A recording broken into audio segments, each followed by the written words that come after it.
قرآن پاک میں اللہ تعالیٰ فرماتا ہے کہ شہید کو مردہ مت کہو کیونکہ وہ زندہ ہے اور اپنے رب کے ہاں رزق پاتا ہے، لیکن تمہیں اس کا شعور نہیں۔ ناظرین، یہ بات تو قرآن سے ثابت ہے کہ شہید زندہ ہے، مگر دوسرے لوگوں کا کیا جو اسرائیل کے ہاتھوں قدرتی موت مر جاتے ہیں؟ کیا مرنے کے بعد ہماری روح ہمیشہ کی نیند سو جاتی ہے یا برزخ نامی کسی جگہ پر چلی جاتی ہے؟ کیا واقعی مرنے کے بعد ہماری روحیں اپنے آبا و اجداد اور بزرگوں کے ساتھ ملاقات کرتی ہیں؟ آخر یہ برزخ کیسی جگہ ہے؟ جو روحیں وہاں پہنچتی ہیں وہ کب تک وہاں رہیں گی؟ ہر انسان جو پیدا ہوا ہے اسے ایک نہ ایک دن مرنا ہے۔ یہ ظاہری دیکھنے والا جسم مٹی کا ہے اور مٹی میں چلا جاتا ہے، مگر روح جو امر ربی ہے، یہ جہاں سے آئی ہے وہاں پر واپسی کا سفر شروع کرتی ہے۔ اس دنیا کے عالم میں آنے سے پہلے انسان کچھ عرصہ اپنی ماں کے رحم میں گزارتا ہے۔ اگر اس وقت انسان کو بتایا جائے کہ رحم مادر سے باہر آنے کے بعد ایک وسیع و عریض جہان اس کا انتظار کر رہا ہے،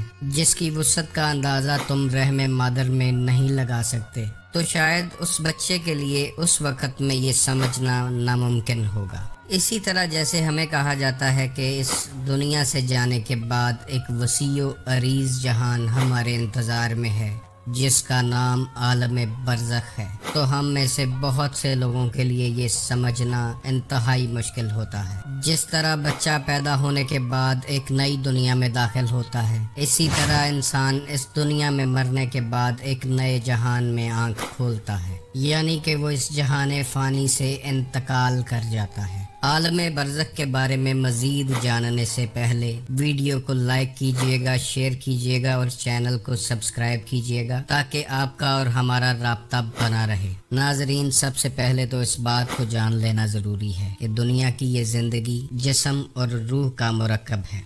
جسم جو کہ مٹی سے بنا ہے اس نے آخر مٹی میں ہی چلے جانا ہے۔ سزا اور جزا کے فیصلے روح کے ساتھ ہوں گے۔ یہ دنیا ایک گزرگاہ ہے اور روح کا یہاں سے گزر جسم کے بغیر نہیں ہو سکتا، اسی لیے جیسے ہی روح اس مادی جسم کو چھوڑتی ہے تو وہ جسم بے جان ہو جاتا ہے اور روح اپنے اگلے سفر پر نکل جاتی ہے۔ ناظرین، زندگی اور موت کے درمیان جو سب سے بڑی رکاوٹ یا بیریئر ہے، اس کا نام برزخ ہے۔ یہ ایک ایسی دنیا ہے کہ مرنے کے بعد روحیں جہاں منتقل ہوتی ہیں۔ اس عالم میں انسان کی روح زیادہ آزاد ہوتی ہے اور اس کی طاقت بڑھ جاتی ہے۔ عالم برزخ ایک اتنا بڑا عالم ہے کہ جس کا ایک عام انسان تصور بھی نہیں کر سکتا، یعنی کہ یہ دنیا کی زندگی آخرت کی زندگی کے مقابلے میں کچھ بھی نہیں ہے۔ انسان کی روح مرنے کے بعد برزخ میں پہنچتی ہے جو کہ ایک ویٹنگ ایریا ہے، جہاں پر ایک بہت لمبا انتظار ہے، اس دن کا انتظار کہ جب حشر قائم کیا جائے گا۔ اگر کوئی شخص اس دنیا میں اللہ تعالیٰ کا فرما بردار ہے تو عالم برزخ میں اس کی مہمان نوازی کی جاتی ہے، اور اگر کوئی شخص اللہ کا نافرمان ہے تو عالم برزخ میں بھی اسے سخت آزمائش میں مبتلا کیا جاتا ہے۔ موت کا تجربہ بھی ہر انسان کے لیے مختلف ہے۔ ہر انسان بالکل اسی طرح مرے گا جس طرح اس نے جیا تھا۔ موت کا فرشتہ اس کو اپنے حقیقی آئینے کی طرح نظر آئے گا۔ خوش نصیب لوگوں کو موت کا فرشتہ انتہائی خوبصورت شکل میں نظر آتا ہے۔ یہ لوگ جب اس دنیا سے جاتے ہیں تو سینکڑوں فرشتے ان کا استقبال کرتے ہیں۔ خوشبو، روشنیاں اور نور انہیں گھیرے ہوتے ہیں۔ وہ فرشتوں کے قافلوں کے درمیان چلتے چلتے برزخ تک پہنچتے ہیں، جبکہ بد نصیب لوگوں کو موت کا فرشتہ انتہائی بھیانک شکل میں نظر آتا ہے، یہاں تک کہ ان کی روحوں کو ان کے جسموں سے پھاڑ کر اللہ تعالیٰ کی طرف لے جایا جاتا ہے، اور یہ لوگ بدبودار ماحول اور آگ کی لپیٹ میں برزخ تک پہنچتے ہیں۔ ناظرین، برزخ بالکل اسی طرح ہے جیسے آپ ایک ملک سے دوسرے ملک جا رہے ہوں اور راستے میں کسی ایئرپورٹ پر آپ کو کچھ دیر کے لیے ٹرانزٹ کے انتظار میں بیٹھنا پڑے۔ اس دوران آپ کے پاس اگر بونس پوائنٹس ہوں گے تو آپ کو فرسٹ کلاس لگژری لاجز میں ٹھہرایا جائے گا۔ آپ کو مفت کھانوں اور خاص مشروبات کے ساتھ دیگر کئی سروسز دی جائیں گی، لیکن کچھ مسافر ایسے ہوں گے جن کے پاس بونس پوائنٹس نہیں ہوں گے۔ انہیں اس ٹرانزٹ کے دوران کئی مشکلات کا سامنا کرنا پڑے گا۔ انہیں وہ سہولتیں نہیں دی جائیں گی جو بونس پوائنٹس والوں کو دی جا رہی تھی۔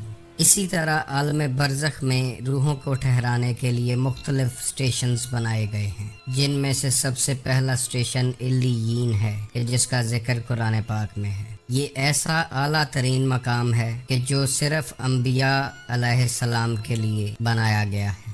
دوسرے سٹیشن کو سبز پرندوں کا سٹیشن کہا جاتا ہے۔ یہ سٹیشن شہداء کی روحوں کے لیے مختص کیا گیا ہے جن پر کوئی قرض نہیں ہوتا، مگر کچھ شہداء کو یہ سٹیشن ان پر واجب الادا قرضوں کی وجہ سے نہیں ملتا۔ تیسرے سٹیشن کو جنت کے دروازوں پر موجود صحن سے تشبیہ دی گئی ہے اور اہل ایمان کی روحیں یہاں قیام کرتی ہیں۔ چوتھا سٹیشن قبرستان ہے۔ 100% میں سے 1% صالحین کی روحیں اپنی اپنی قبروں میں ہی رہنا پسند کرتی ہیں۔ پانچواں سٹیشن زمین ہے۔ بے شمار قسم کی بدبخت اور بد نصیب روحیں برزخ تک نہیں پہنچ پاتی اور زمین پر ہی محصور ہو کر رہ جاتی ہیں۔ یہ وہ روحیں ہیں کہ جنہیں جنت میں جانے کی سعادت نہیں ملے گی۔ چھٹا سٹیشن ایک دیگچی کی مانند ہے جو کہ انتہائی تنگ جگہ ہے۔ یہ سٹیشن زناکاروں کی روحوں کے لیے بنایا گیا ہے۔ ساتواں سٹیشن خون کی ندیاں ہیں۔ انتہائی بدکار اور شریر روحیں خون کی ندیوں میں رہیں گی جہاں اوپر سے ان پر پتھر برستے رہیں گے۔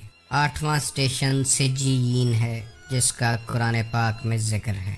یہ عالم برزخ کا انتہائی نچلا اور گرا ہوا سٹیشن ہے۔ کافروں کی روحیں اسی سٹیشن پر رہ جاتی ہیں۔ جتنا اونچا سٹیشن ہوگا اتنی ہی رحمت خدا بندی اس روح پر برسے گی، اور جتنا نیچے کا سٹیشن ہوگا اتنا ہی اللہ کا غضب اور عذاب روح پر اترے گا۔ ناظرین، جو روحیں عالم ارواح میں اکٹھی تھیں اور ایک ساتھ رہتی تھیں، انہیں اس دنیا کے عالم میں بھی قریب ترین مقام پر اتارا جاتا ہے تاکہ وہ ایک دوسرے کو پہچانیں اور ایک دوسرے کی مدد کریں۔ یہی وجہ ہے کہ عالم برزخ میں بھی روحیں اپنے قریب ترین لوگوں کے پاس یعنی اپنے آبا و اجداد کے پاس پہنچتی ہیں اور ان سے ملاقات کرتی ہیں۔ انسان کی حقیقی جیت یہ ہے کہ وہ عالم برزخ میں بلند مقام پر فائز ہو جائے، اور انسان کی اصل ہار یہ ہے کہ وہ ایسے موقع کو کھو بیٹھے۔ اللہ تعالیٰ قرآن پاک میں فرماتا ہے کہ یہ دنیا کی زندگی صرف کھیل تماشا ہے۔ عالم دنیا ہو یا عالم برزخ، کامیابی کا راز اللہ تعالیٰ کے ساتھ جڑے رہنے میں ہی پوشیدہ ہے۔